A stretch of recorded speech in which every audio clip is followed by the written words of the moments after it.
emergency. Dito ka, tay. Ano bang emergency ni tatay ay dislocate. Ano ba nangyari kay tatay? Sige, upo ka, tay. Dahan-dahan lang. Nadapa lang ako. Nadapa? Nasabit yung pako sa pakan. Mimimit na nunungkit ng bayabas. Pati yung x-ray niya. Pati yung x-ray niya. Sa emergency, pwede nyo dalhin. Basta nandito lang ako sa malapit. Alam ko nga, master. Ayan, o. Bang! Emergency. Ayan, dislocate yan. Ayan, ang pina-x-ray na yan.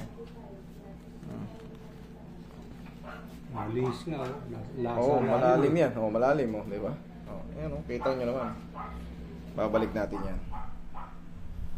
Ayan, ayan. Okay na yan. Okay na yan. Okay na, huwag mo nang pipindutin. Ayan. Ayan, o. Ayun, yung ano. Hindi yan, kaya-kaya ni tatay yan. Mabilis lang naman po. Huwag nyo lang lalabanan tayo. Okay, relax na. Ayun. Oh, diba? Ang bilis lang, sabi ko sa inyo. Gano'n lang, basta emergency. Okay na, galing na.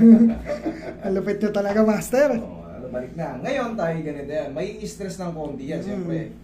Huwag mo munang prepare sa Oo, huwag nyo munang pupersahin kasi nakalimutin na. Kanina pa to eh, inintay ko sila taga-Valenzuela sila. Ayan, mabuhay kayo mga taga-Valenzuela. Pag may emergency, pwede nyo yan dalhin. Basta, kahit day off ko, pag nasa malapit ako, ito katulad nito, part ng emergency to, dislocated.